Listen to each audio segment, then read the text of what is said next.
Kellogg sues us.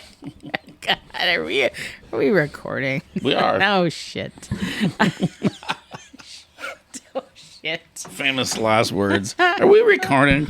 Oh, shit. We're recording. We haven't even done a microphone checker. Do we have a hot mic? Do we have We had a hot mic since the fucking beginning. Well, good googly moogly. I didn't know we were recording.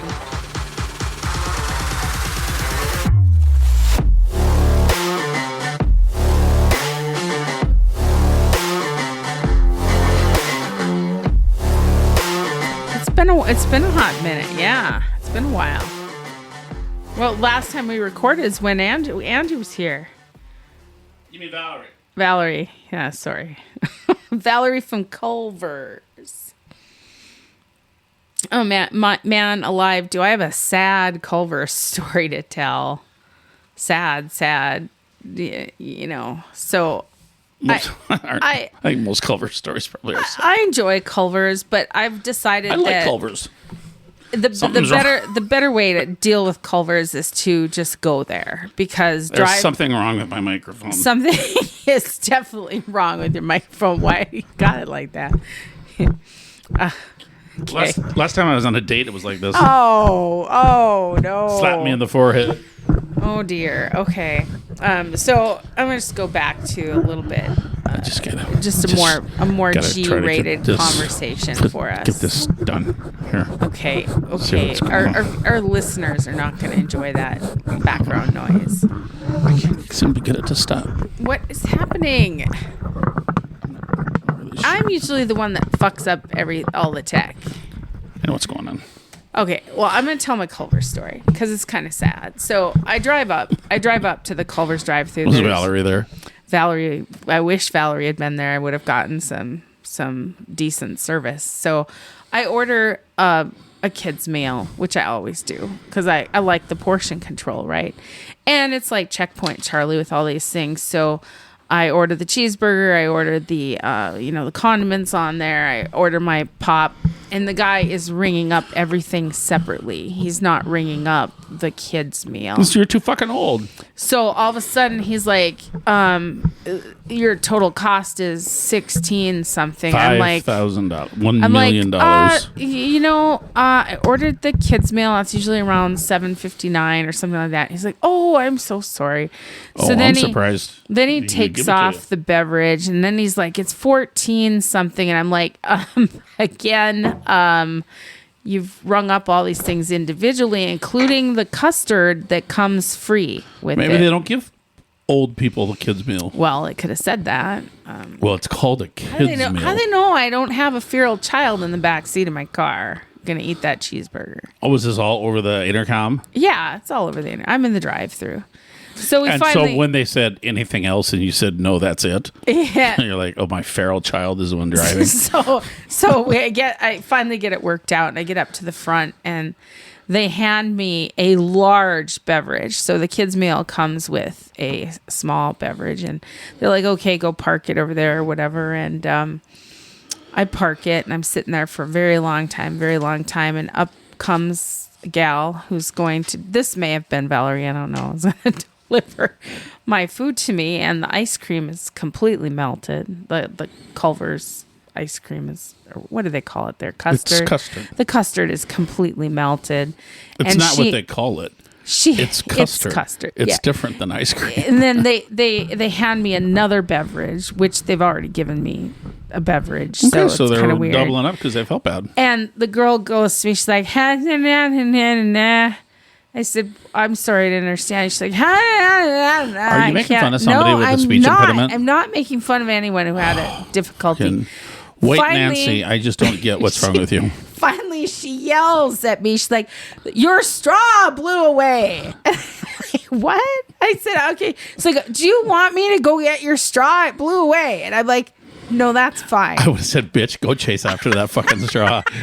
Yeah, mule. Sorry. Go get that straw. I'm so sorry. It's just terrible. Like, you know what I mean? It's just like, I'm sorry, but I know that when you go in, you can like just deal with these things better because you're there in person. That's just how I'm going to start living my life. No more drive-throughs. I just don't have the problems you do.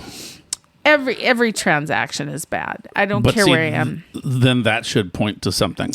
Yeah, it's real bad. Like No, it's not me. If every one of your transactions bad, the common denominator is you. Yeah, I get that. It's not. So if I don't know. Culver's was the problem, then when I go there, I'd have the same experience. I think someone has voodoo doll. I And I get a lap dance every time I go through there. No, Everything you is- don't. yeah, I do. You don't. Yeah, Gross. it's What, so from it's Valerie? so beautiful. Well, no.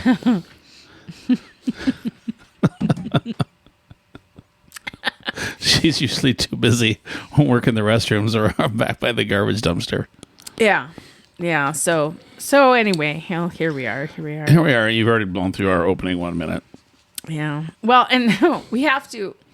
We want to says start. in- We it want to says start intro a new. babble. We want to start a new section, related to pop culture, but we don't want to call it pop culture. So we were. Because we've been saying it's time for our pop culture 2 minute.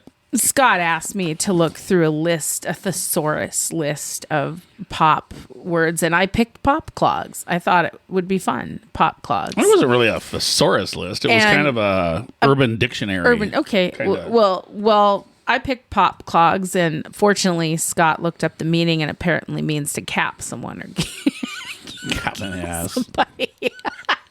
I'm sorry, but I didn't know the ghetto reference for killing somebody is called pop clogs. There's pop your clogs. Yeah, and I guess pop and tags. And so would if be I stealing pop something. my clogs, that's kind of like when I die. Well, I mean, But the if only you- reason I know about pop and tags is because of Macklemore.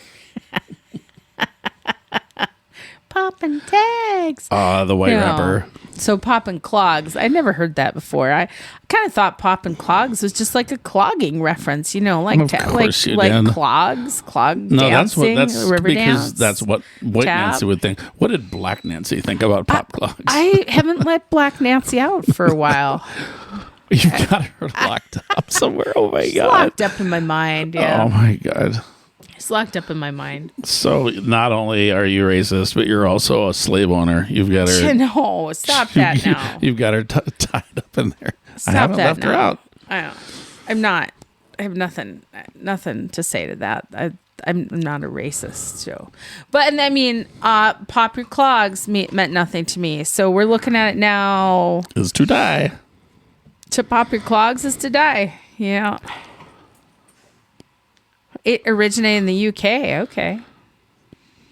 Well, I'm not sure about that. I don't think anything originated in the UK. Well, so Bad food and little boats, maybe. yeah. So we're gonna have to find some other really clever pop I reference. thought I gave two. I said if we're going to talk about something good, it'd be what's our pop star of the week, and something bad would be what's our Pop-Tart. I about really this? don't want to get into it with the Pop-Tart people. They're too powerful. They're too powerful. the fucking, They could take the us shadowy on. Pop-Tart They got people. the money to take us on. Yeah. You know what? Let's do this until you come up with something better, or till we find out that somebody at fucking Kellogg's or wherever they are is actually listening to this. I'll come up with something better. We'll roll with it. No, I'll okay. come up with You come up with something better.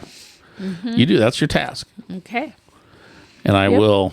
And it'll come up with something, By and the then time- it'll by probably the- be completely inappropriate. And I will probably have already popped my clogs by then because I'll be so old. Okay. All right. So But do you have a pop star or a pop clogs tart? Do you have anything good or bad that's pop music? pop. What you pop talking about? music. Pop music? That's a great song. Very good song. You know, I mean, really, do you feel like lately that we really haven't been talking about much other than Donald Trump and Kate Middleton? That's really been the only.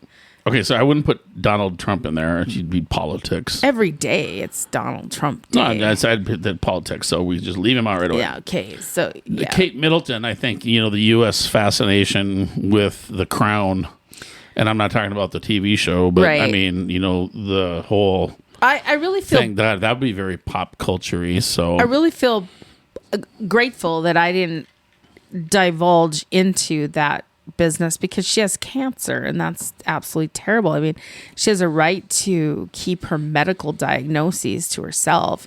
Nobody has. Does she? She does have a right. Every human does. But see, when you see here, that's that weird thing. And I'm not saying she does or doesn't. Okay. But when you that's that whole thing, like how different laws apply differently, like you and me versus someone who is a politician who holds an office, right? You and I get more rights as far as privacy goes than someone who's a public figure. So they don't, because they're a public figure, and they get less privacy. It just comes with the territory. So my question would be, you're part of the royal family. You probably kind of, I'm talking about the U.S. royal family. It probably is kind of that same way where it's, you're married to the guy who probably within 5 years is going to be king. You can probably, see that you're likely to get more scrutiny. She's probably not going to be queen because she's sick. I mean, she might. We don't know that she's sick. I mean, she had cancer. She's cancer. They didn't actually we don't know where she's at. Right. Right. Well, and I really don't feel like. But see, that's the point. Should you not know if the person that's going to be your queen is, also dying at the same time or going to become the queen?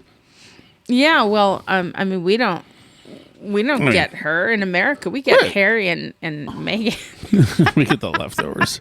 we get the American version. We have like that, when you get the deli ham, and you've had it in the fridge for like a couple weeks, and you're going to make a sandwich, but it's kind of got a little bit of slime on there, and you're like, should I make a sandwich? It smells okay, but it's kind of it seems a little slimy. Ooh, yeah, and you're like, I'll put some cheese and mayo on there. I'll never fucking know. I mean, but they wouldn't let pregnant women eat that. So that's what we get. Yeah. We get the slimy. I mean, it is on the one hand, it is kind of interesting that we've got expat British monarchy living in America, and that's only because she's like Californian or whatever the hell, wherever it was she's from. What's fine? It's fine. I don't know.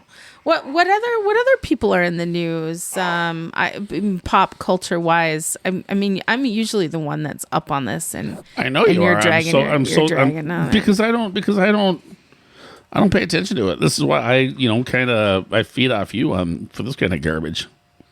Well, I will say this, that it's just awful how much politics dominates what we talk about, okay. and there really isn't anything fun going on right now. There really kind of isn't, is there? No, I mean, so I'm slacking. Apparently, I'm going to need to figure out who's died the past. Tens of thousands of Israelis are rallying. Oh gosh, don't. They're going to finally fucking get rid of that piece of shit that's running. Fucking, God, he needs to go.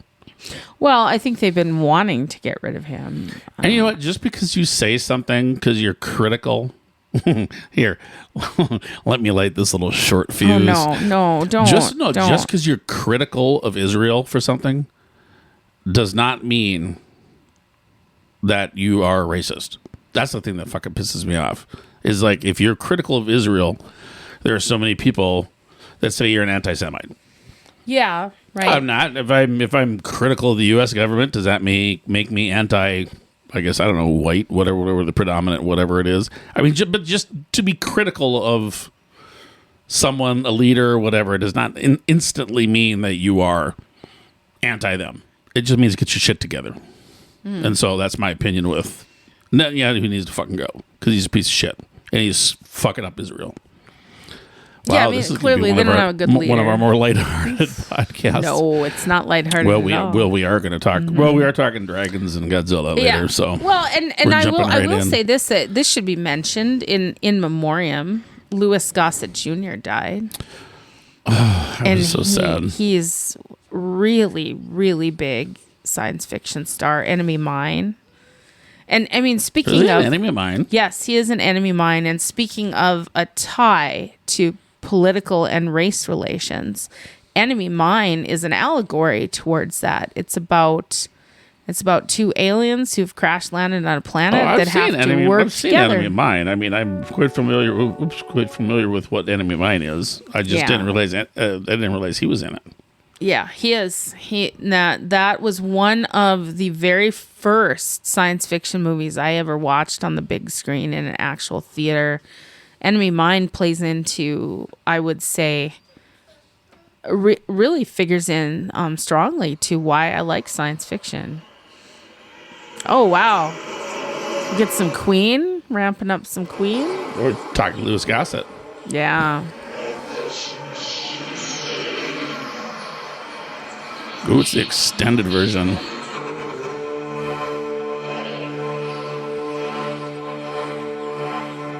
Where's that coming out of? Oh, it's coming out of the TV. Your ass. It's coming out of my ass. You got a Bluetooth in your ass? I got a Bluetooth in my ass.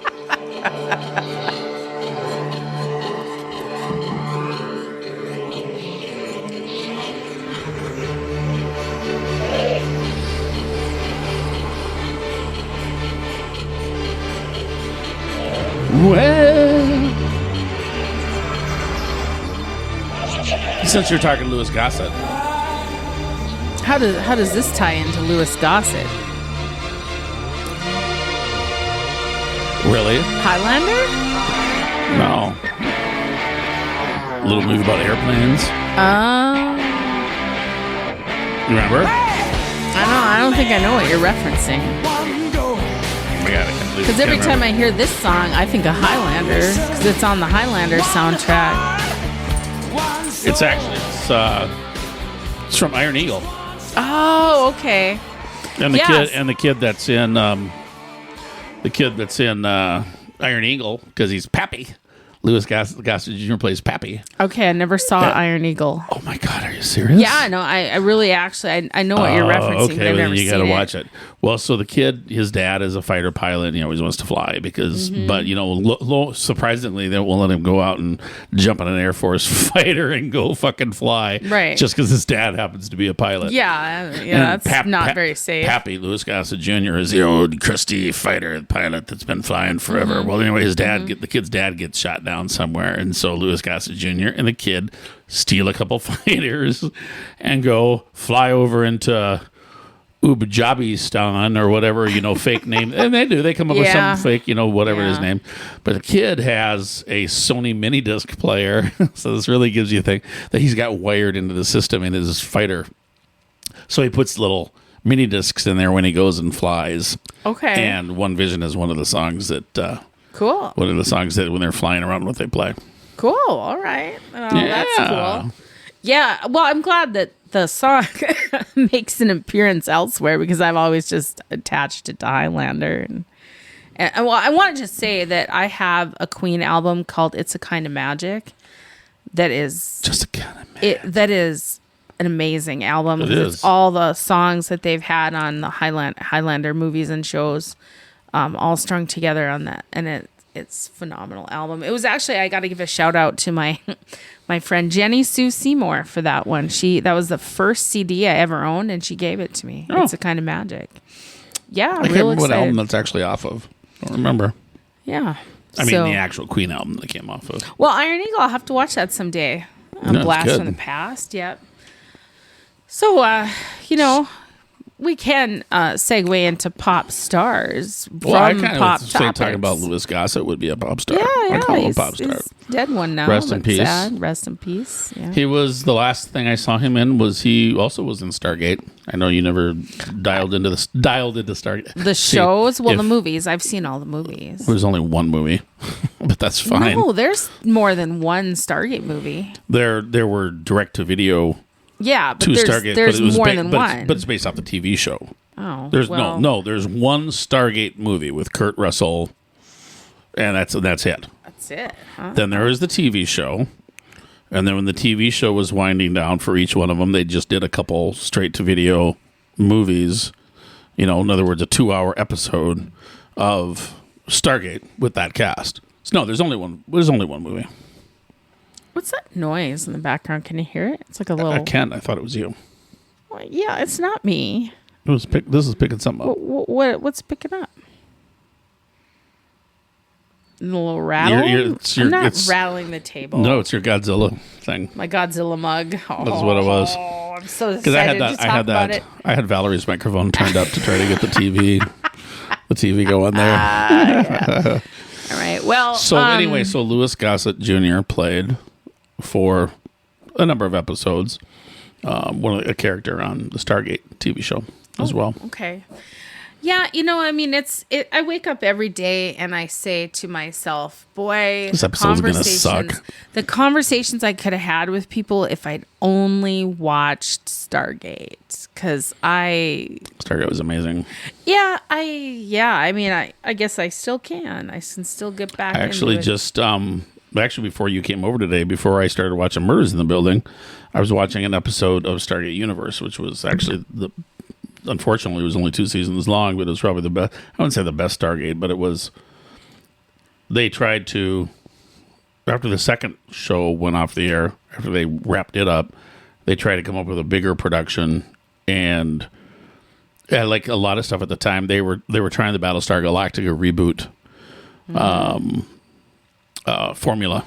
They made it darker and grittier and more lifelike, and I loved it. But viewership wanted more of the 1960s Star Trek, the poppy fun kind of happy-go-lucky shit. Yeah. Because the original Stargate series, had MacGyver in it, for fuck's sake. So Right. so it couldn't be that serious, and nor was it. Yeah. Which is too bad, because that Stargate universe was awesome. Wow. I just want to watch the original with the Gaul. Is that how you say it? The Gaul. Gold. Gaul. or you, for the actors that you could tell had a problem with 2 vowels that were like sitting next to each other, couldn't go Gould. They would just say Gould. Instead of like gold, they'd say Gould. The Gould.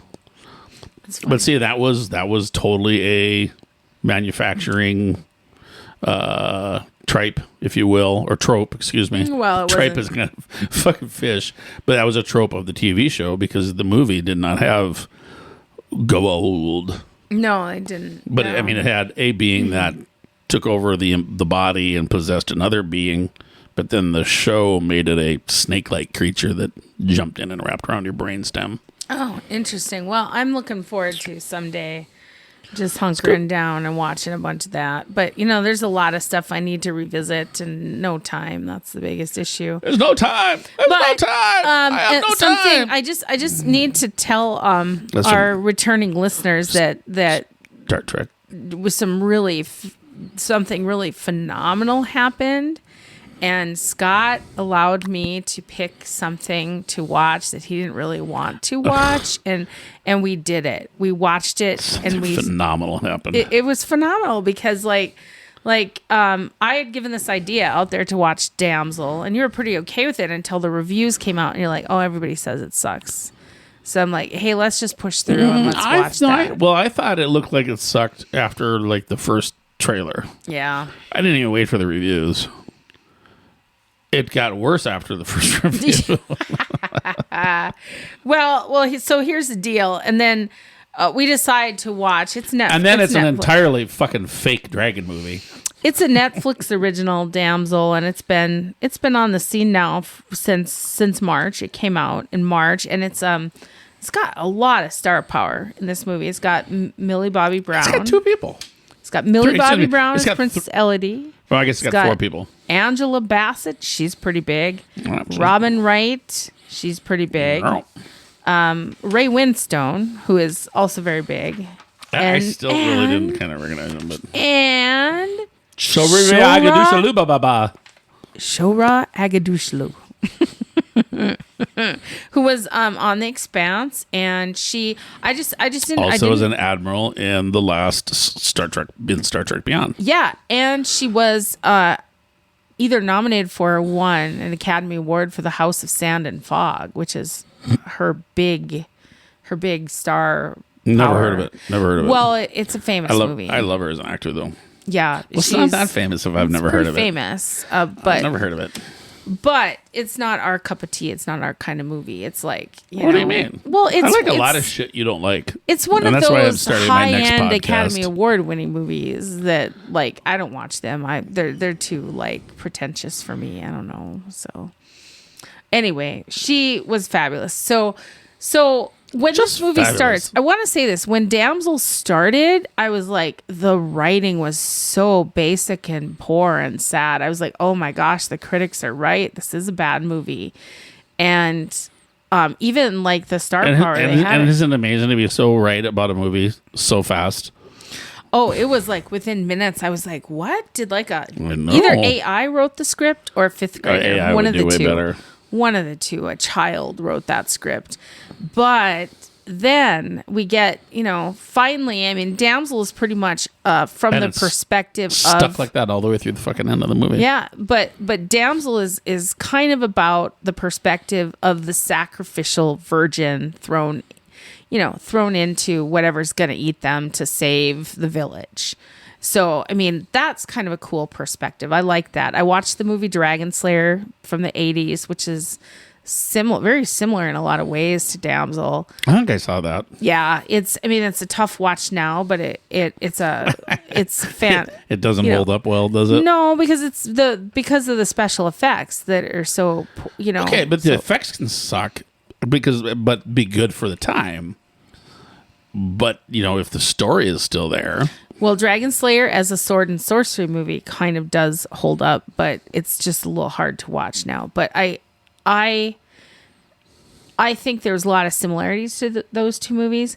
But what happened between when we were watching Damsel, we were kind of like, oh no, are we going to get through this movie? And then when we meet the dragon and we hear the voice of Shohreh Aghdashloo, it was just like, oh, this is awesome. Oh, well, I mean, there were a few more steps. Right. And then you were sold on it You've been practicing how to say her name. I have been. Like, it's been running through my head over and over and over again.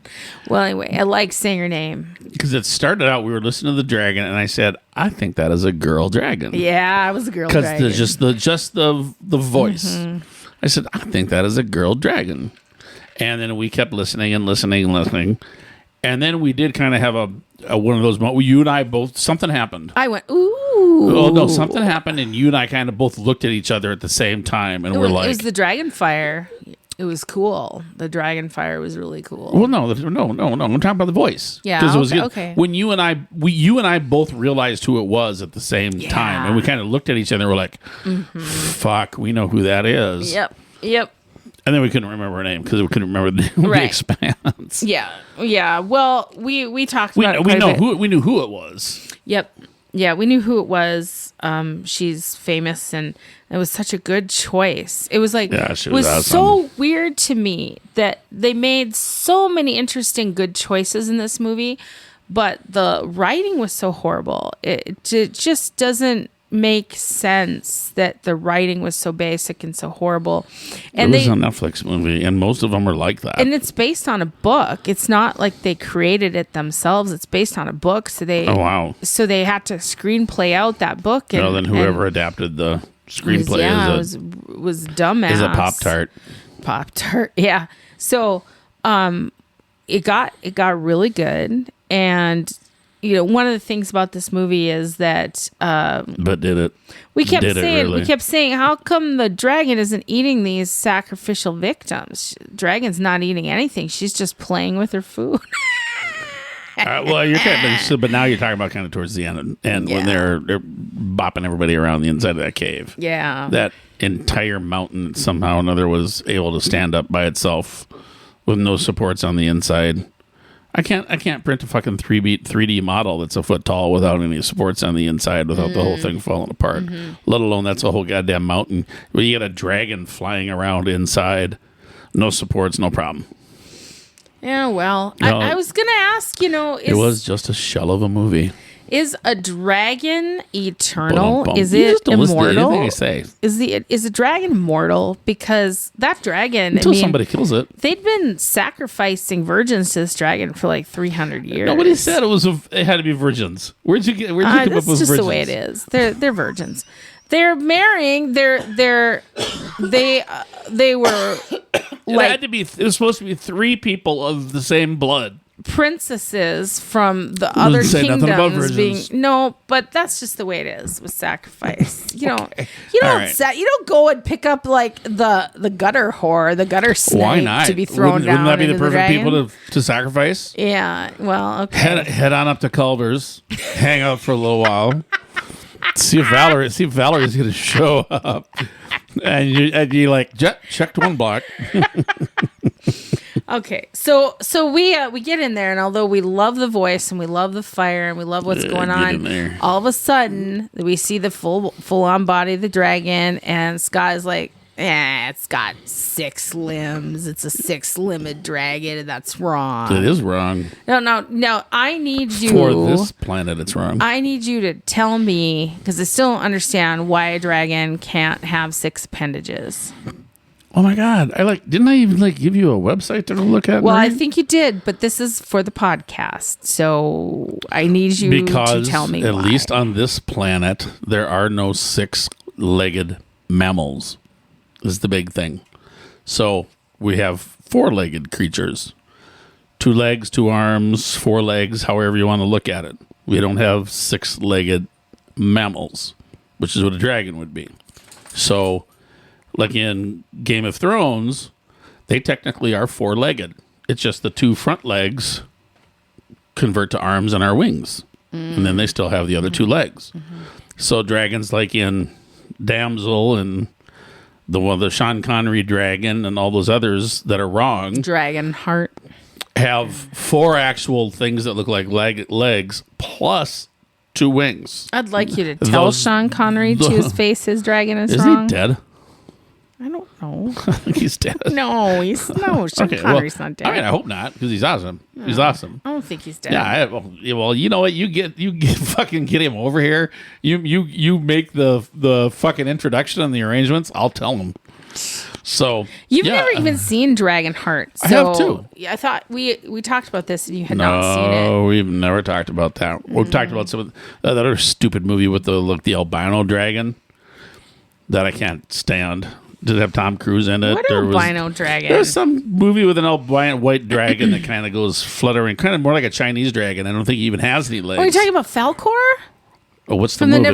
the Never-Ending Story? Yeah. Tom Cruise is not in that. Well, somebody stupid Tom is Cruise in it. is in Legend. You're thinking about Legend. Okay, but I am thinking of Falcor because he doesn't have any arms or legs. Falcor! Or actually, I think even that doesn't he just have 4 stumpy little legs? Listen to me.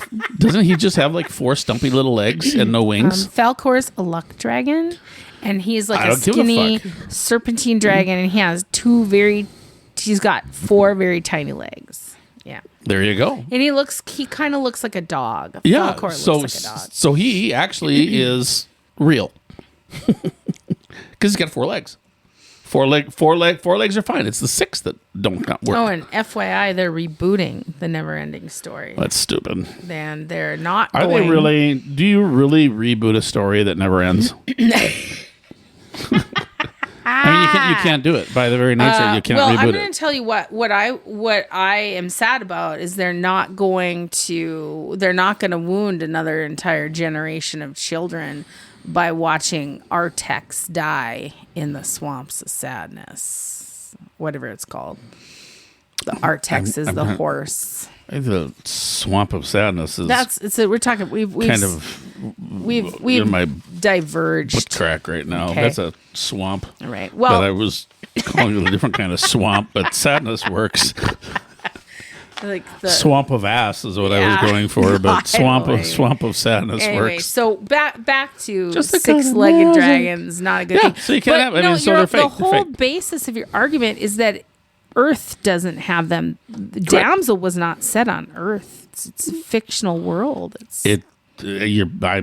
said Earth. When I talked to you, I said a dozen fucking times. I said Earth, Earth, Earth, Earth, Earth. And where are all these dragons imagined from that we're talking about? know, I but don't this think is you've been reading a whole lot of fucking Martian, science fiction lately. They're all from Earth. So Well, I'm pretty sure that even if they're imagined not to be in the story from Earth, it's still an Earthling that imagined it. I'm pretty But actually, sure. all I actually said was that if it is a dragon that is supposed to be from Earth, it can only have 4 appendages. That's all I'm saying. Okay, so Six-legged dragons are right out. Right the fuck out. okay, all right. Well, anyway, I wanted your perspective on that. Did you I Did you did really? at the end. I did at the end think Damsel was a good movie. I'm glad I watched it. Writing was terrible. You have to get past that. If you can get past it, you will enjoy the movie. I might argue a little bit on that one. Yeah. I mean, I If got you- past the fact that the rating was terrible, but I didn't really enjoy the movie. I sat through it. I was pissed off about the 6-legged dragons. Yeah. I thought it was a very predictable movie. Oh, well, it was predictable because we saw everything in the trailer. I mean, you cannot give that much shit away in a trailer. Well, and just even what was going on in the trailer. And then the ending was so stupid because then she gets out and what does she do? She turns around and jumps right back into the fucking... Well, that's to go because they after his kidnapped sister. her sister. Yeah, and so she went from that to like the place where she gets out in like 20 seconds, where it took her forever to get through it before. I'm just saying. I thought it was precocious. Apparently, there's a lot of dialogue about how the book ends versus the movie, and in the book, apparently, she somehow gets consumed by the dragon and but lives on within the dragon, like her consciousness lives on within the dragon. It's really weird. The only part of the movie that I liked was the end. Oh gosh. Right before the credits ran. That's not true. You like the when she fire. actually decided, you know what, I'm not going to kill this dragon because this dragon's been getting fucked to, lied to. Yeah. And so when but oh my god, it took her a half goddamn hour to get around to just telling the dragon what was going on. All she had to do was say, hey, you've been getting lied to. But no, she didn't. She just kept run over to that corner of the cave and then run over to that corner of the cave and then pick up a sword and stab her in the foot and run over to that corner of the cave. She had so many opportunities to go, dragon, what's your name? Alimishmu Balawulu. Shohreh Aghdashloo. You are getting fucking screwed and lied to. Here's the deal. She could have done that before she actually ever kind of tried to burn her face off or whatever she did and almost tried to kill her. She could have told her many times what was going on without all that horse shit. And then we got to it. Yeah. So But I did like the dragon fire because it was more like lava. That was cool. There's a lot. My thought is about this movie, don't shy away from it because the critics are not 100% right. There's some really good stuff with this movie. I'm also going to say there is one dragon book. The credits were fantastic. Jeez. There is one dragon book out there that has been around for a long time that I think that needs to be made into a movie or a TV show. And What's that? Who dat? It's called The Hero and the Dragon, Robin McKinley. No, The Hero and the Crown, excuse me. The Hero and the Crown. And it's a prequel to a book called The Blue Sword. And it is written by Robin McKinley. It is an amazing, amazing dragon. Very vicious, villainous dragon in that book.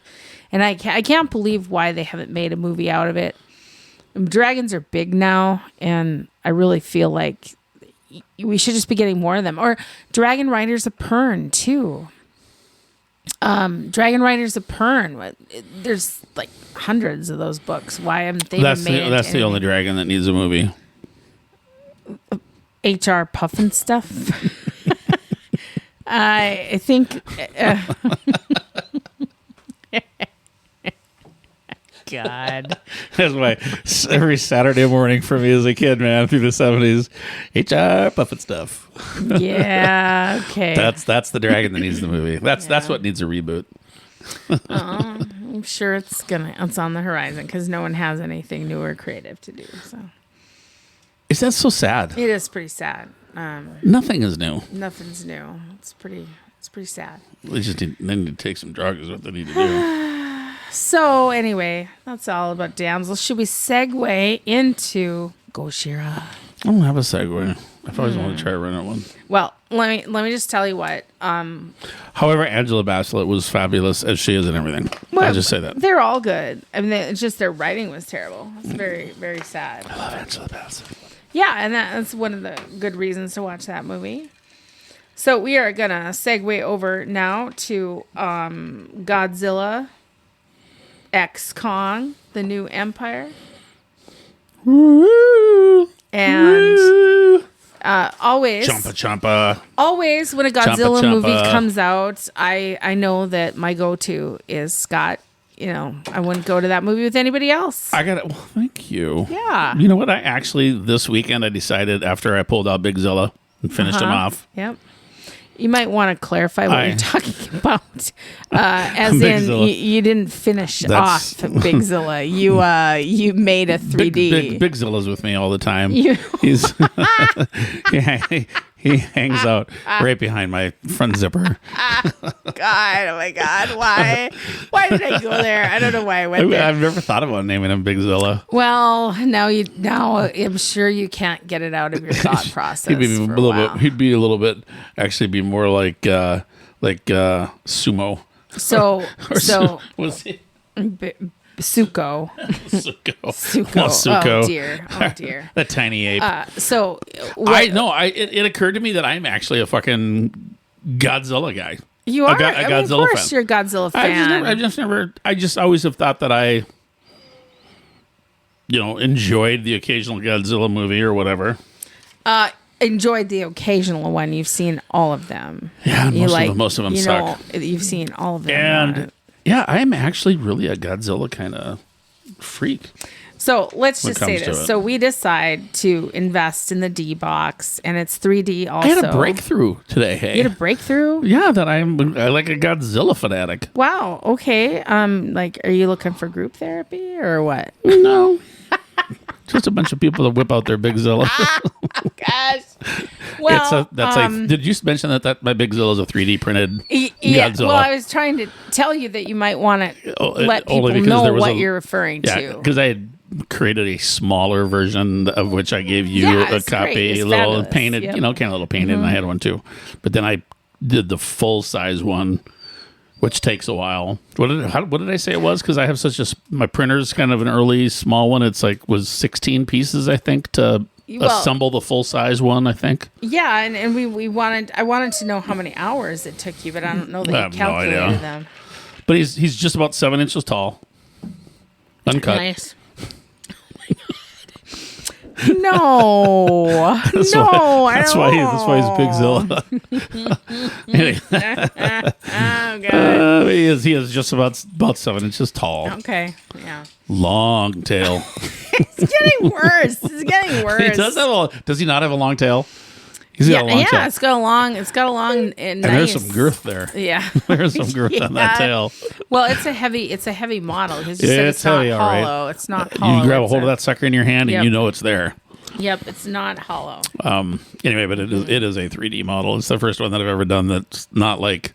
I've always used my 3D printer to do print replacement parts for things like drain covers and all that kind of weird shit. I've never actually done it to make a model that I painted and all that kind of stuff because I've never been into that kind of stuff, and so it's kind of fun to play around with it. Yeah. So Bigzilla is the larger version of this. Godzilla -1. I should also say it's the Godzilla -1. Are you going to make? Are you going to make a Kong to go with it? I don't know. Isn't that funny? I've never really been a big Kong guy. I liked Kong the best in this movie that I've ever seen. Kong, I really liked. It was another fucking Kong, just like Godzilla versus Kong. Yeah, was a Kong movie.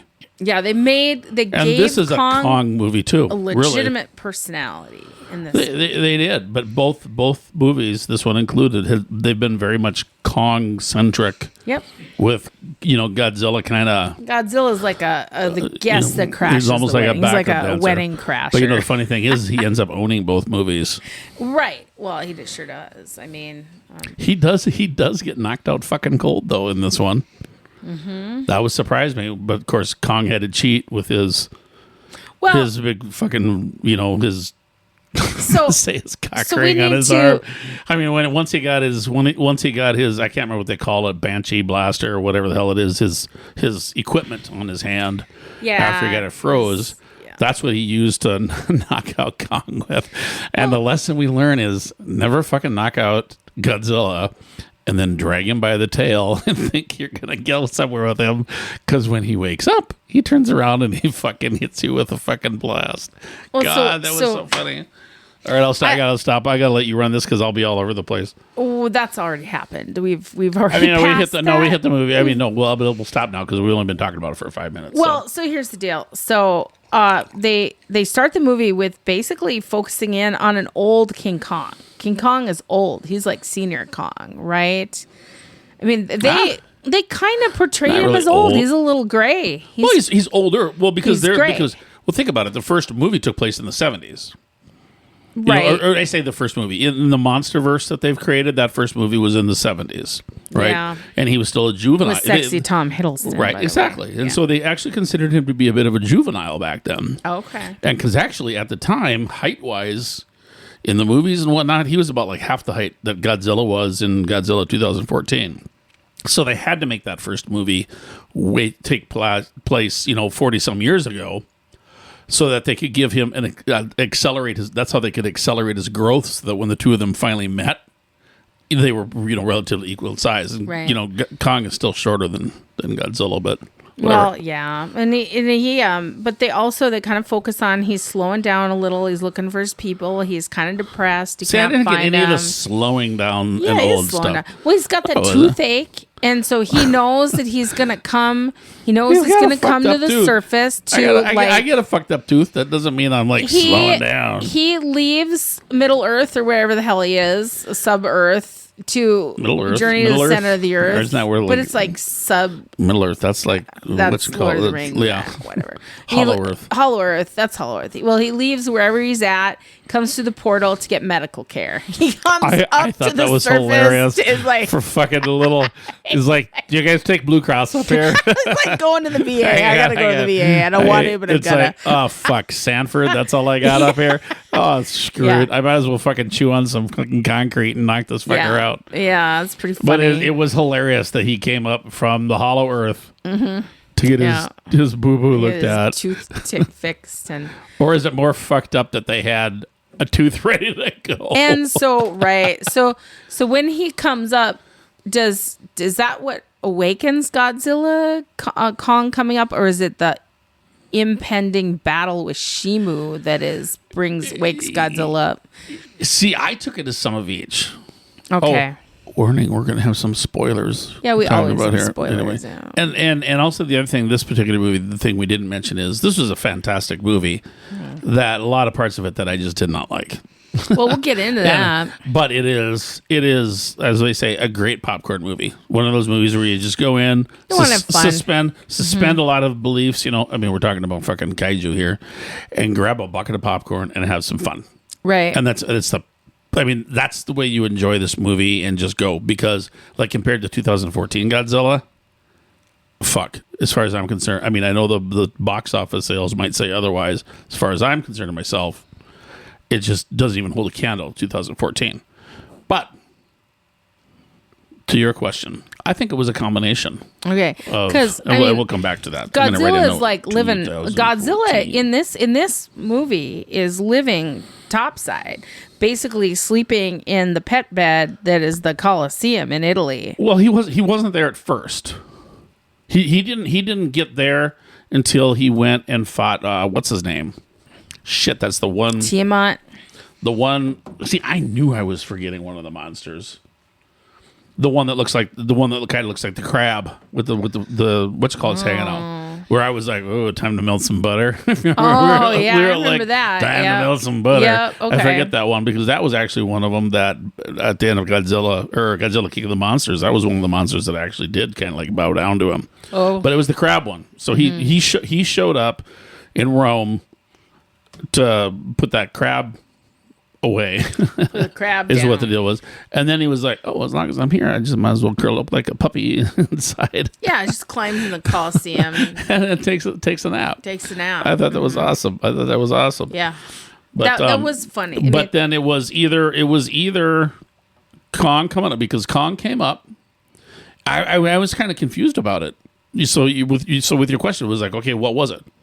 Was it what was going on in Hollow Earth, or was it Kong coming up that woke him up? Because it seemed like he took off and jumped in the water and headed on out like when Kong came up. But if you remember right, where did he go when he jumped in the water and headed out? He headed out to Tiamat's place. Right.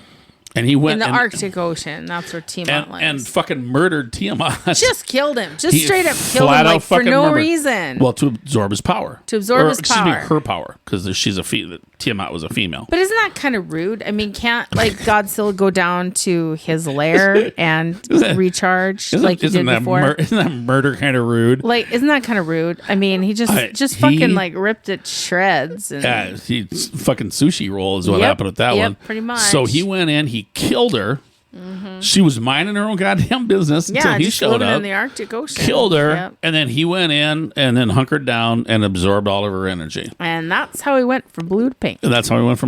Exactly. Yep. So, I mean, he flat out murderized her, which is kind of like, damn, dude. And so I think that part was some kind of sense of what was going on with, because I think wasn't that around the same time that Shimu kind of they opened up the lava and so, you know, because I think there was a combination of things going on. I think he killed Tiamat after the lava flow that concealed Shimo was disrupted, and he's like, uh-oh, shit's about to happen. So he went to steal Tiamat's energy. And then he came out of there when Godzilla came topside. Okay. I think is kind of how I interpreted it. But it was kind of weird timing wise, because it was like Godzilla's coming up, but then he jumped in the water and took off.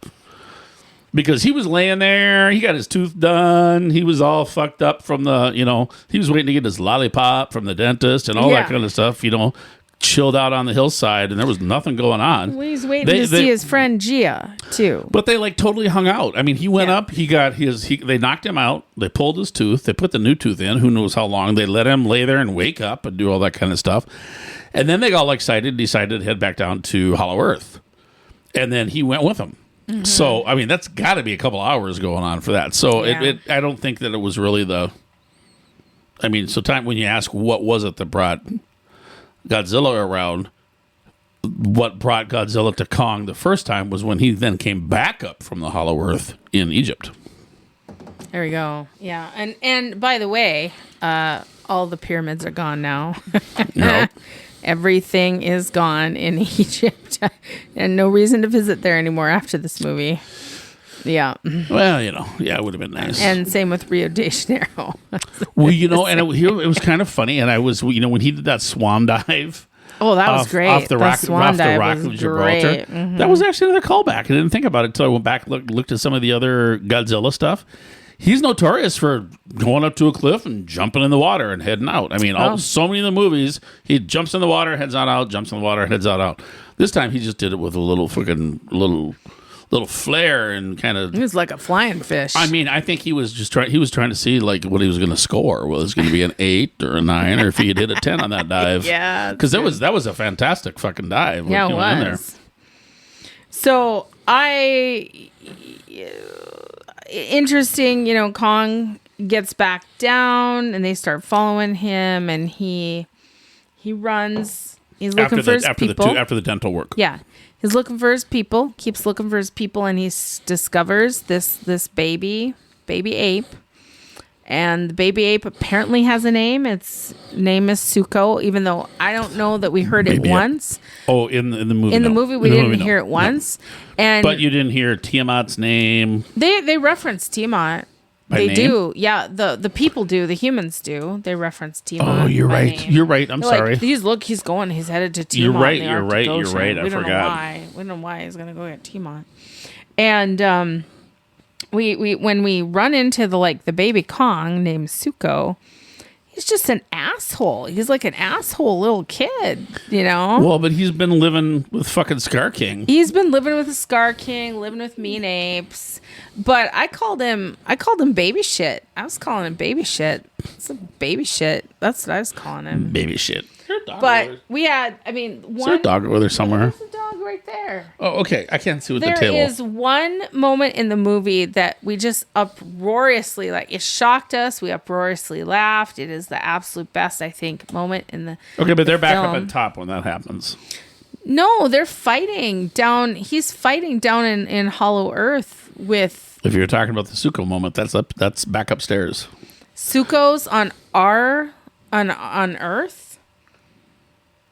Oh no, there's Suko is on Earth. Yes. Suko is. Are you on are you Earth. talking about when Kong uses Suko? Yeah, when. That's back upstairs when all the other apes attack him. Remember? Yeah, okay. And he uses Suko as a. But he's jumped through the portal and gone back down to one level, not maybe the sub level. Right, but when I'm just saying, if you're talking about the part when when Kong uses Suko As and like to a weapon, beat the shit out of the other he ones, like picks him up and that's- starts whacking him. He yeah, like picks him up yeah. like a dish rag and starts face slapping. Yes, that's in the Hollow Earth top level of the Hollow Yeah, Earth, not there's not in the basement of the Hollow Yeah, Earth. we're like yes, you're we're like correct. talking about subterranean Yes. here. Yeah, boy, but that's funny. they actually refer to that too, because the whole place where Scar King and that whole group, that's an undiscovered or unexplored, sub basement. It is right. It's a sub basement To the Hollow Earth that they don't know about. But yeah, when he picks up Suko and uses him to beat the shit out of those other apes. That was so funny. He takes baby shit and he just beats the shit out of baby shit. I love it when there's something happens in a movie and I laugh out fucking loud. That was good. I think part of it though is Suko doesn't look real. When you look at him, he looks fake. Yeah, it does kind of look fake. They kind of really they cheaped out on the CG or CGI with him. No, they have to versus cut corners Kong. somewhere. Versus Kong. Yeah, he's. I liked the fact that they don't make him a very likable child either, because then you wouldn't want to see Kong like beating up a cute baby or a nice baby. You want to, this kid deserved it. Nice baby, cute baby, little ball of fur. Yeah, what would Sheldon say? No, that's pretty great. And then. There's a lot of stuff that happens with the people that we just don't really care about.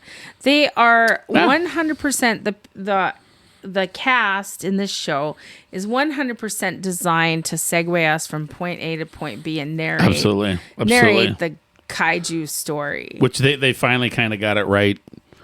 That's right. I go back to the 2014 Kong was perfect because it had a limited human cast, right, with limited purpose. They were kind of there to just fill in some of the pieces as far as what the hell was going on and why what was happening.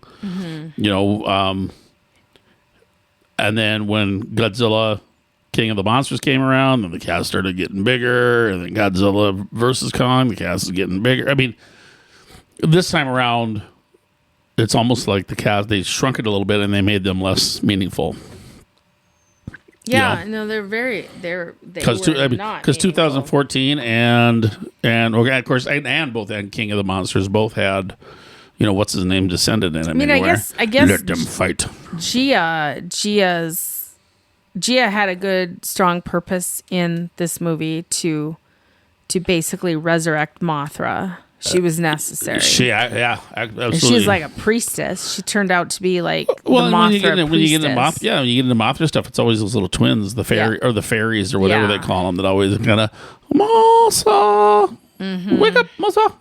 Yeah, they sing their little song, and she wakes up and cocoons or whatever. Yeah, and she had a purpose. Do you find it weird though that this Mothra was? I love Mothra, and then this rendition of Mothra I think is fucking badass, especially the way she flies and does her little little squeal, and her wings go back and her legs kind of perk up like she's about ready to just cut a motherfucker. Yeah, okay. I mean, that's kind of the way she has that kind of, because her legs are like, I'm gonna fucking cut a bitch. Yeah, and But the way they brought, what the hell was I saying? Yeah. It was always, okay, with this one, she didn't start out as an egg or a larva. They, quote unquote, woke her up in full bloom, if you will, as Mothra with wings. Like in King of the Monsters, it was the egg hatch, and she was the larva. Oh. And then the larva went under the waterfall or whatever and did her thing and then came out as Mothra. Yeah. This time around, they woke her up as Mothra, full-grown Mothra with wings and everything. I thought that was interesting. I think it was it was probably a time thing. Maybe she, after she emerged from her chrysalis last time, just went dormant for a while. So it's always the way it is. This is part of my therapy that I put upon myself today when I realized exactly who I am. Okay. It's always every Mothra lays an egg. Oh, okay. Before they go anywhere.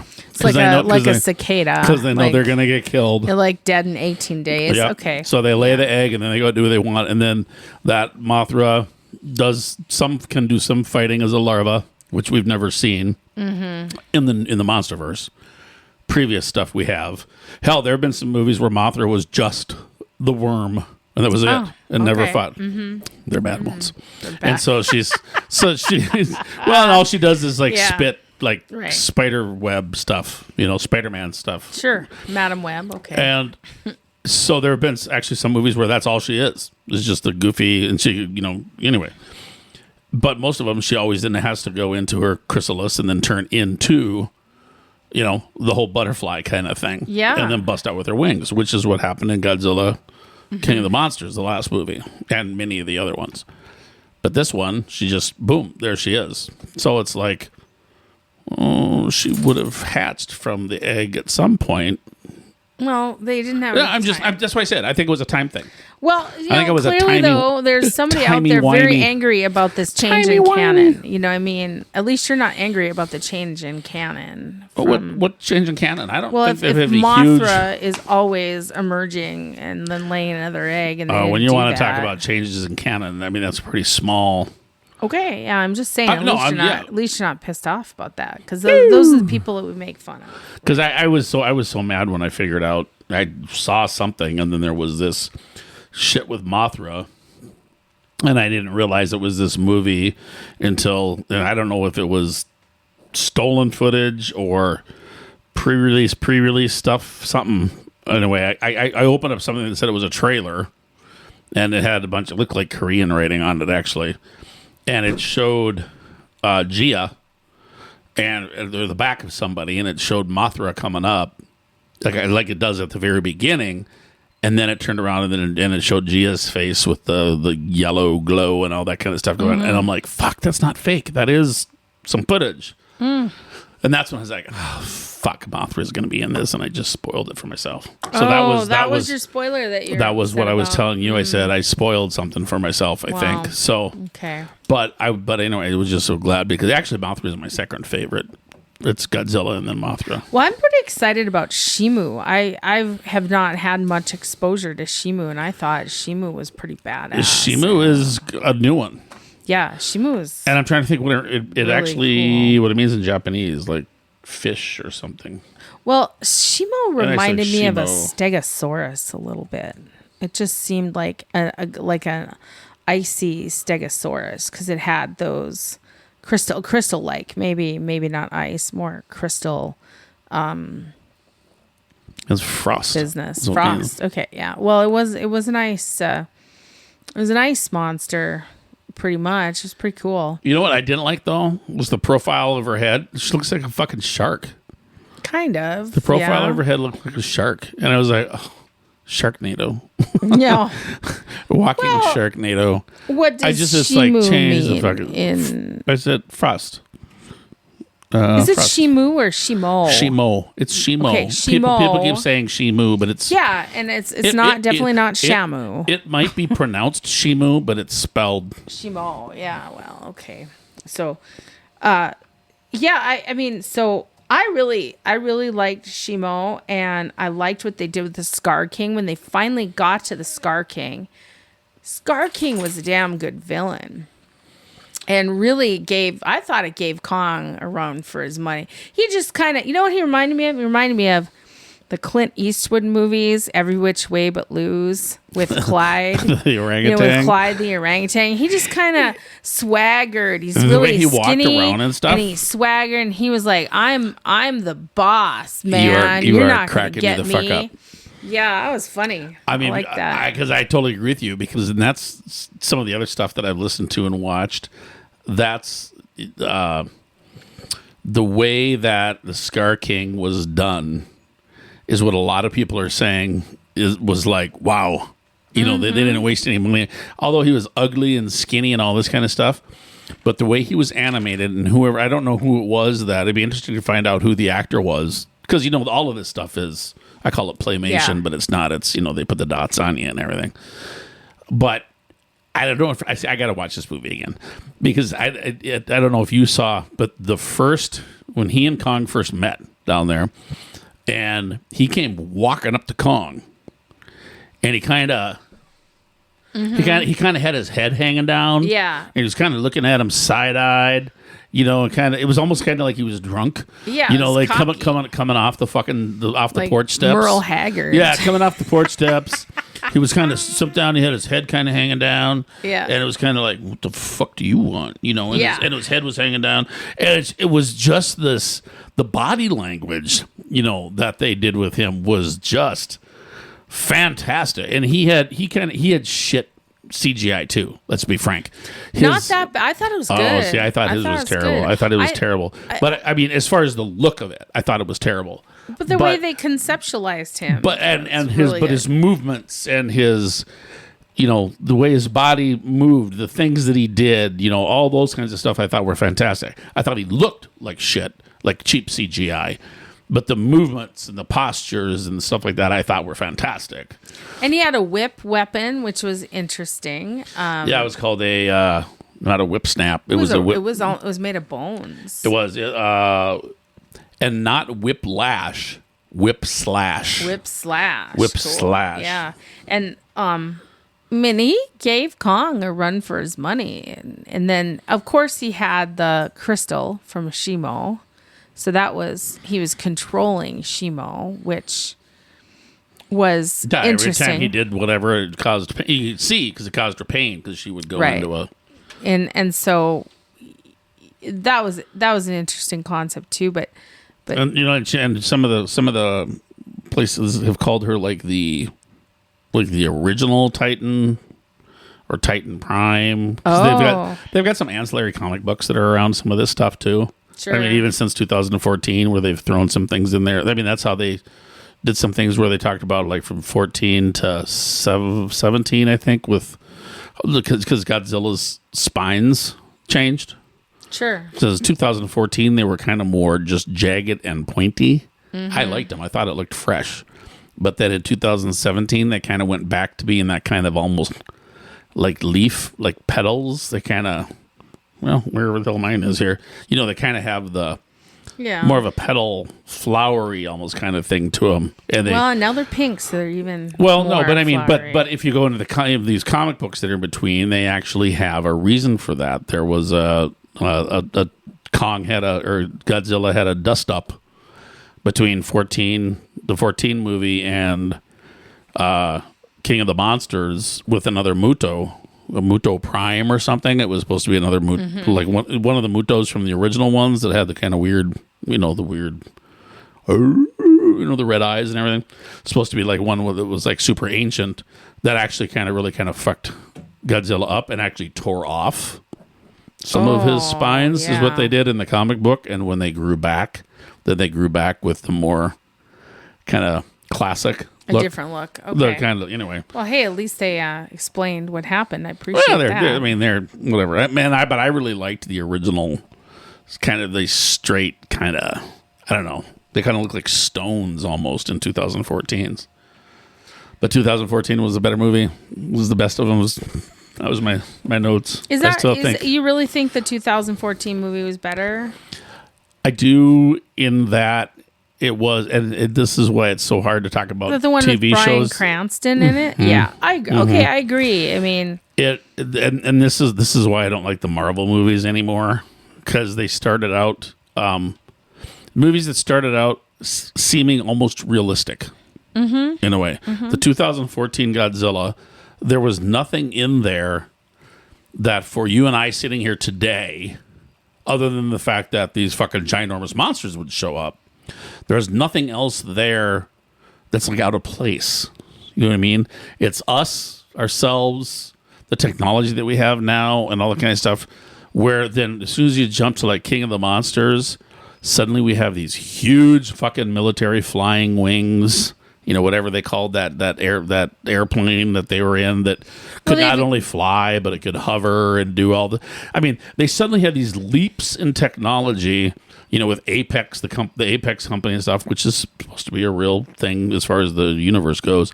But these leaps in technology, and then down into the hollow Earth with those little ships that they're flying in with the whatever magnetic levitation and all that kind of happy horse shit with those little things. I mean, it starts to take the technology that the people have, starts to take this massive fucking jump from nowhere.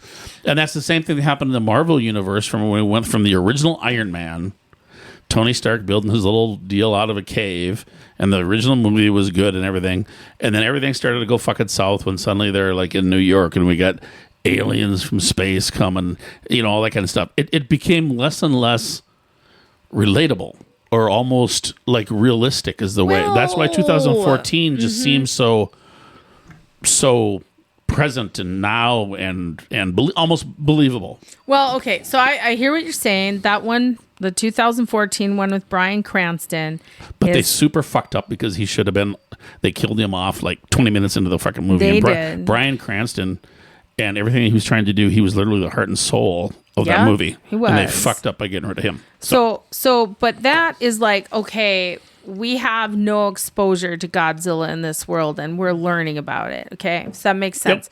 But now in this movie, we've had Monarch Legends of Monsters. So if you look at the tech in this movie now that you're talking about, you don't like the fact that they have this accelerated tech.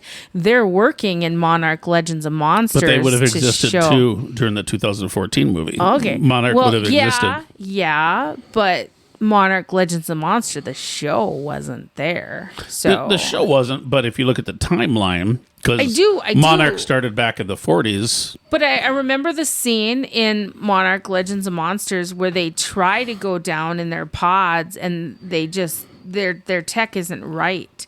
So they're working on it and maybe it's in secret and they're building it. And yeah, that's my only thought and tie-in. What you say or what you said, totally get it. Totally makes sense.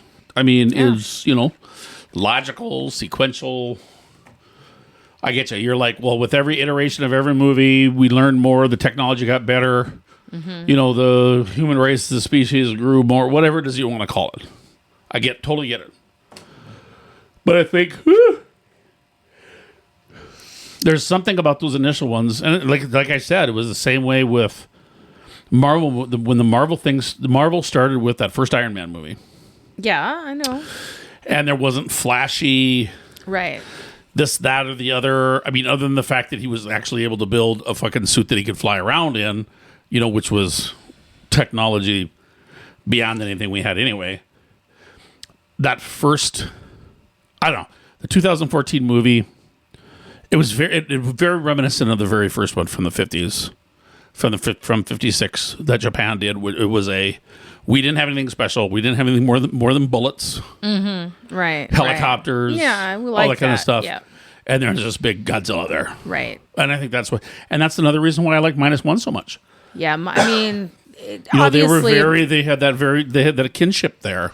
-1 is the superior movie to all of them. -1 is superior. It's just good. You said all of them? All of them, yeah. So I wouldn't say I think 2014 was better than -1. Okay, well, that's an interesting stretch. I think that's a stretch, but a stretch. In other words, you are saying that even the way I come up with that determination is flawed, is what you're saying. Well, I mean, isn't that what we do?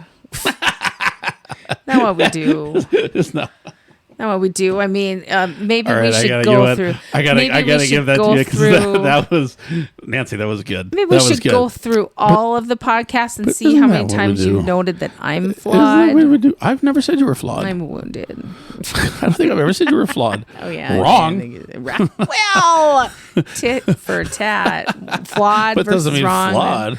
Okay, well, anyway. But here's the deal. If I was to look at every Godzilla movie that has been put out, and there's been a number of them, I would have -1 in 2014 would be at the top.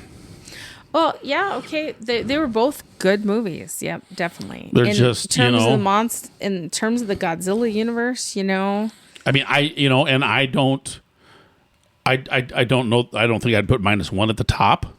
At 1 and 2014 at number 2. I could make arguments to put either one of them at number 1 and number 2, honestly. So, just to but they're definitely the best two as far as I'm concerned. hop back into your tie-in to the Marvel movies, I think one of the things that Marvel does, though that Godzilla isn't doing, is trying to connect every movie in the Marvel universe. I mean, so with the aliens, is that a mistake? With the aliens landing in the Iron Man movie, wasn't that a tie-in to Captain Marvel? Well, there were no aliens that landed in the Iron Man movie. That was my whole point. In the original Iron Man movie, it was just us and Earth. No, but down the line in one of the Iron Man movies, that was an Avengers movie when they brought everybody together. Yeah, I mean, when Loki came in to blow up New York that's and what everything. They're doing is they're trying to connect all of these worlds, and Godzilla isn't doing that, so they probably won't fuck everything up. But they kind of are starting to now. I hope not. Well, I mean, because they even call it the MonsterVerse. Right. I mean, look at how many. Everyone is built up. And I was actually listening to a podcast this morning that said, we're there. We already know there's going to be a sequel now. Because this is a successful movie. This movie that just came out evidently is like their most successful. Oh, good. As far as speed and all that kind of stuff goes. And they had, like, the week after the 2014 movie came out, they had already greenlit the sequel. Oh. And so the thought is, or the suspicion of the internet world is that, yes, there's definitely going to be another one of these because supposedly Adam Wingard, who's the director, had talked about wanting to do a trilogy. So he did the last movie and this movie.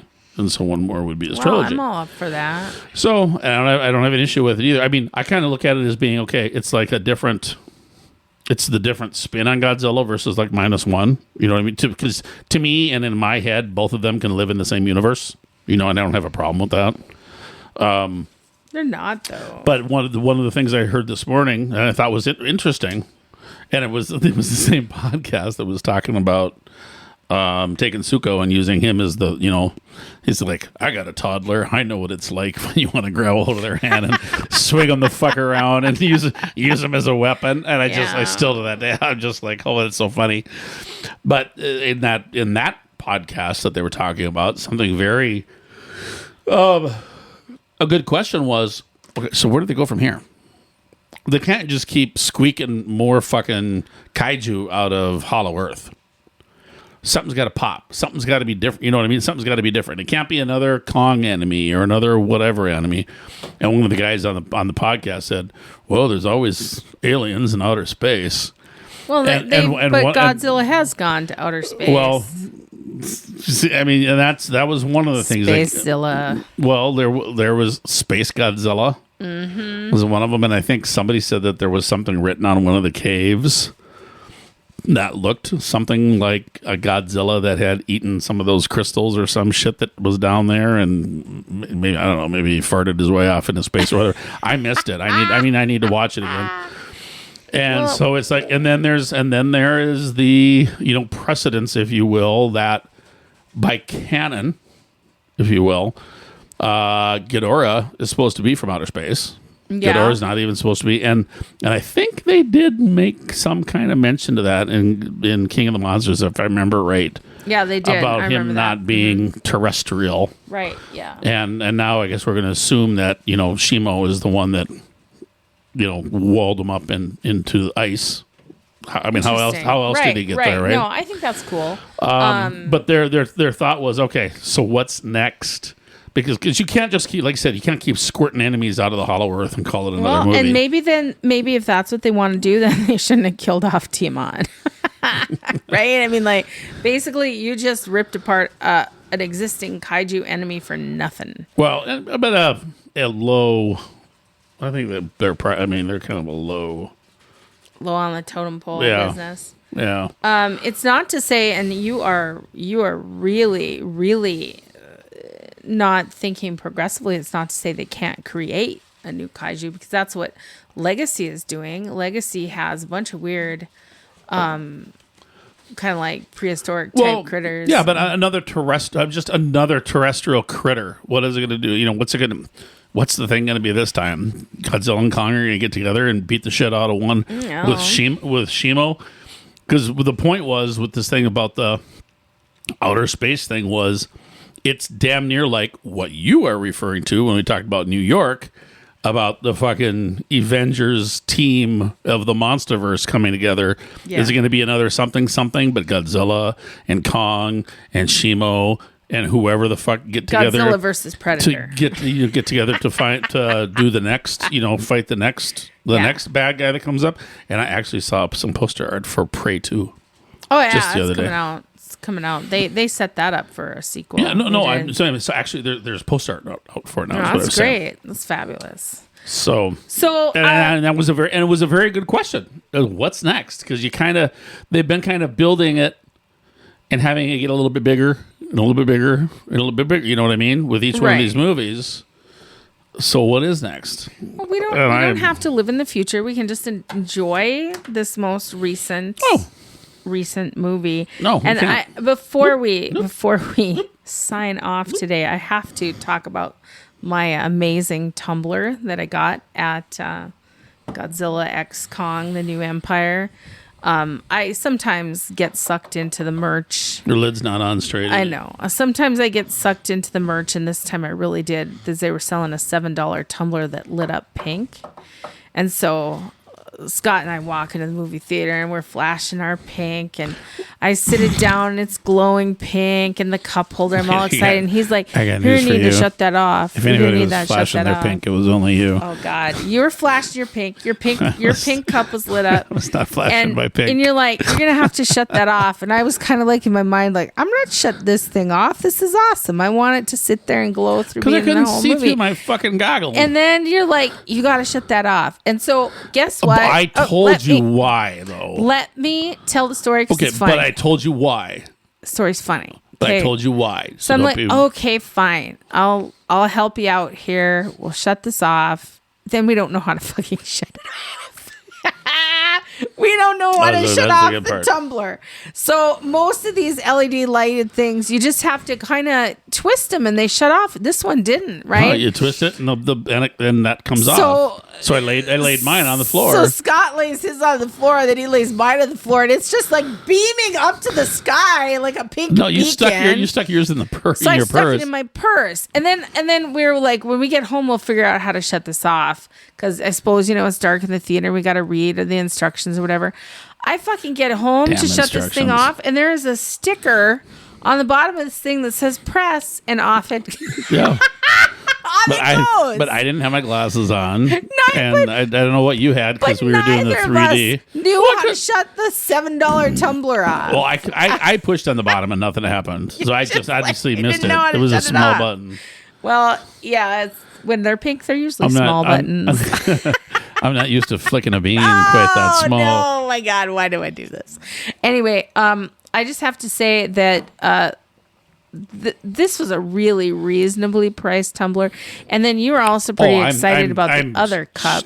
I was surprised that thing was $7. I know, it's great. And then I love the other cup. The other cup is pretty neat too. It had a Godzilla or a Kong that sat on the top, and you can stick either one of them in there. Yeah. I like it. It's a heavy duty plastic. Yeah, the cups are great. I have been, I got that Black Panther light up blue thing too, and that was pretty exciting. But I lost out on the Ghostbusters movie had a Stay Puft Marshmallow popcorn bowl, and I wanted that super bad, but I didn't get there fast enough, and it sold out. So, or if they still have, of course. No, wait, I got both these cups. I don't need any more. I actually, here's the deal. I want to see the movie again. Oh, we see it in 2D this time. Exactly. That's the deal. Does it seem to you like when you go to these movies in 3D, they're dark, aren't they? I mean, they're not. It's not as bright and vibrant as when you see a movie in 2D. Mm-hmm. Everything's just kind of dark, and it's hard to see shit. Well, and I want to go. I'd like to see it in a big screen, on a big ass screen, like what you were wanting, in 2D. I don't think they can put the 3D movies in the curved screens, and so like our biggest theater is a curved screen. I don't think they can put it on there, but I could be wrong about that. I don't know anything. Well, I don't think that matters. But definitely want to see it again, because I think here's one of the things I think with this particular movie is everything's moving so fast all the time, you miss some stuff. Your brain brain can't keep up, and then when you're watching in 3D, your brain is doing something else to adjust your eyes and stuff are adjusting, and so and it was a fun movie. I mean, it's a fun movie. I definitely want to see it again. Like again, it's not my favorite Godzilla movie by any stretch of the imagination. I like all the cool, goofy shit. The Godzilla. I'm trying to think what the internet's calling them. Godzilla evolved. Well, he's got a waistline. Yeah, Godzilla's I'd like to see some diving. Godzilla's got a pet bed. Godzilla's running. pink now. He's not pink now, because if you noticed, once all the shit was done, he was back to like his original color. Oh, really? I didn't notice that. Oh, yeah. I guess spines and stuff were only. I mean, that was only like when he had to have all that energy absorbed and stuff like that. His spines were like regular color when he crawled back in. When he crawled back into his pet bed and everything. He's back sleeping in the Coliseum. I just thought that was so cool with him curling up in the Coliseum and going nighty night. That was a good touch. That was a very good touch. I mean, because that was his, to me, in my little tiny brain, that's the, hey, I'm not here to fucking squish people. But hey, this thing works really well for me to curl up in and take a nap. Yeah. He's not there to kill people. Right. That's not his cool. deal, Mm-hmm.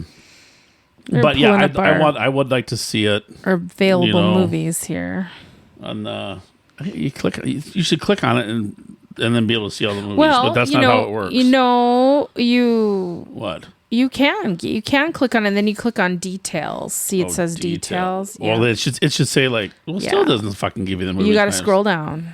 Oh, instead of details, it should be like movie times. So you got to scroll down to the upcoming date. So what I would recommend is that we go on Tuesday night. Is cheap night. We get a $6 movie and watch it in 2D. So this is what, the 6th? Yeah. So is it the 9th? Tuesday. It's down to, well, here we go. It's one under the stars. Is that the one? 14 is going to be the best screen probably for that one. Do a 4:30. 8:20. They're not putting it in 11 for some reason. That bugs me, but. So down to 3 screens. I haven't looked to see lately. Of course, so this will be the second weekend. Mm-hmm. So for anybody that's listening at this point in time, we're recording this on the 6th. So this is one weekend after it opened. It opened up. It was the second. Dune was the only movie that opened higher this year to it than it. Mm-hmm. Yeah. Well, it was a damn good movie. You know why it's good? Because it's not deep. It's fun. It was a fun movie. And I have no problems with that. It's fun. When you can go into a movie, set your expectations and say, okay, I'm turning my expectation dial to popcorn fun. Right. As opposed to reality or deep when or whatever. When your butt's rumbling and your pink cup is glowing like a beacon in the night. You got your little bit of pink in there. Yeah. your little pink. Yeah.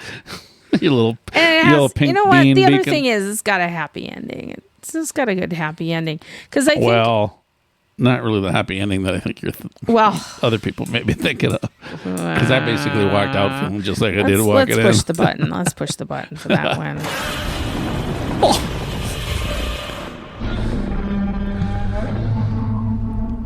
How appropriate. And this is the one time we've pushed the button and it's got the right shit on it. It's got there were a couple other times too when I tried something and it actually had the applause that I needed. Yeah. Should we see what this one is? We got Godzilla. also Godzilla. How did I not? How did I not know all these were fucking loaded up in here? We've done the whole goddamn podcast. Okay, Well, don't push another button. You might get something we don't. Oh, there's Okay, applause. applause. There's my rim shot. Yeah. No. Oh, I'd love to get a rim shot. Oh dear God. Oh, not rim shot. Excuse me. No, please. It's a good thing this is at the end of the podcast. Most people have left us by now. So here's Tiamat. Yeah, poor Tiamat. Rest in peace. Or her lair, anyway. Oh, Cindy, you know what we need to do before we sign off? We have some very special listeners. Do we? Oh, we're going to talk know, about our listener base? We're That's talking cool. about our listeners, babe. We've never done that. Yeah, that's nice. I mean, you hoard the data. You don't... Speaking of pop... Pop stars, Pop not stars. Pop-Tarts or Pop clogs. Yeah. How's that pop clog? Definitely pop stars. It's pop stars. We have, one thing that I love to hear this, that we have a listener base. That's nice. Oh, see, we didn't have one. Well, of course, April's brand new. That's why that's so low. So we had 167 downloads in March. Nice. Okay. And so April's brand new, so we don't have anything. That's why it looks like this. Well, I think anything over 1 is really good for us, But- quite frankly. So our top 5 167. locations are the U.S. and Canada. I think we knew that, though. But check this shit out, man. Geez, you got people in South America listening to us. We are global. We Wow, are global. that's So cool. the U.S. is our top, then Canada, and down to we are from France. Okay. Good. We are got from a French, France. got a French person in there. France. Nice. Some Belgium. Some France. We have 12 downloads from France. 12 downloads from France? Yeah. Wow. 6 from Belgium. Wow. Nepal. How's that? Well, that's Japan. cool. Japan. We only got one from Japan. Hopefully this one will Oh, pick gee. it up a little bit. Godzilla should be an uptick. Right. For that. So we got Germany, Poland, Ecuador, Panama, Wow. Canada, Belgium. That's cool. We are global, people. We are global. You know what we are should from do France. to support our Nepalese. Hey, our anybody that Nepalese is actually fucking listener? listening, would you please subscribe? Oh, If you're out there, would you please subscribe? Because that actually would help out. okay. Because if you subscribe, then that does a tick for us. Oh, cool. And We should go see Monkey Man and appeal to our Nepalese audience. I just saw something about it. I don't even know what it's about. I'm kind of scared to look. It's like the Indian John Wick. It's John Wick, basically. Oh, is that what it is? Style movie, yeah. Yeah. So there's our global presence right there. Nobody in Africa yet. No, is that India? Yeah, that's Japan? India. That's cool. That's Russia. Is there Russia right there? Somewhere, yeah. Or is it like Ukraine? I hate when Morocco? Is it Morocco? No, it is not Morocco. But I hate when the text gets smaller as you zoom in when you're trying to yeah, well. muck something. No. But that's cool. I mean, it's pretty neat. Yeah, we can. I mean, we've got.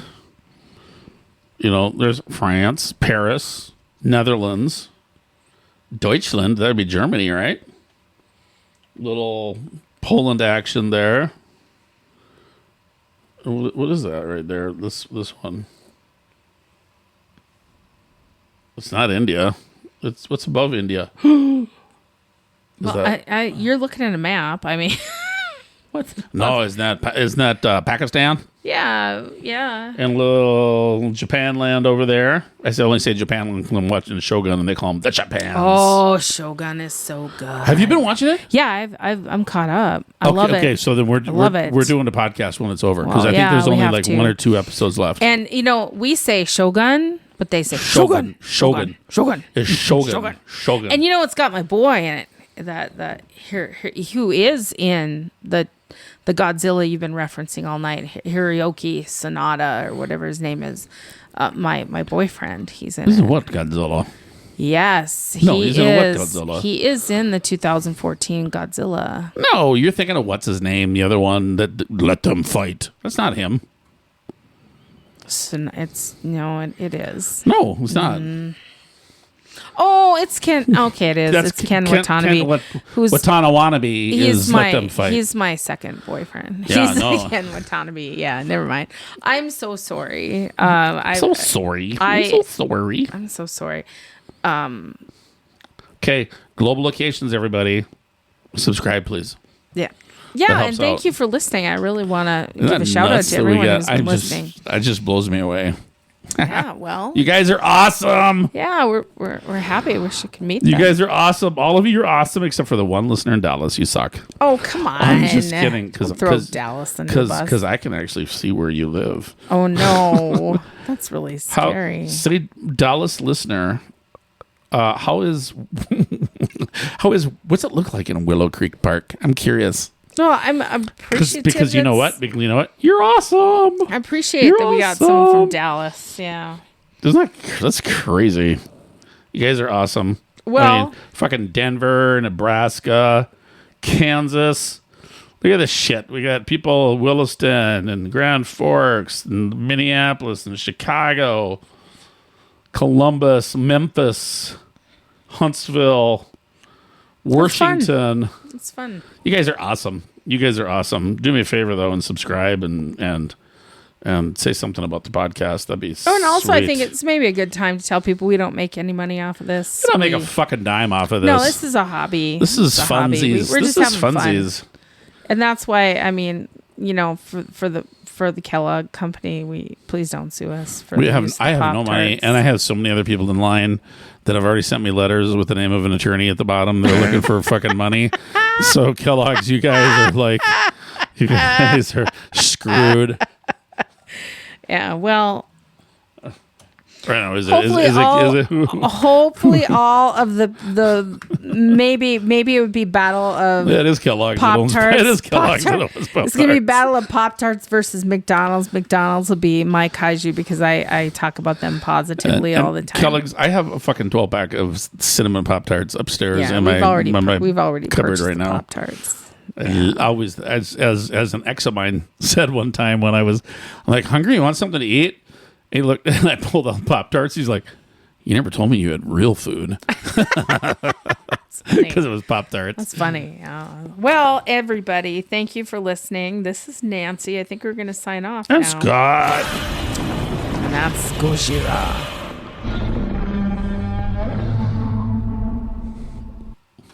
I kind of like wet myself a little bit when I hear that. Just a little bit.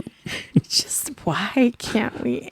Just why? Our endings are fabulous. We've ended. You didn't have to add that. It was like the best ending I think we've come up with, and now Eve ruined it. Oh my gosh.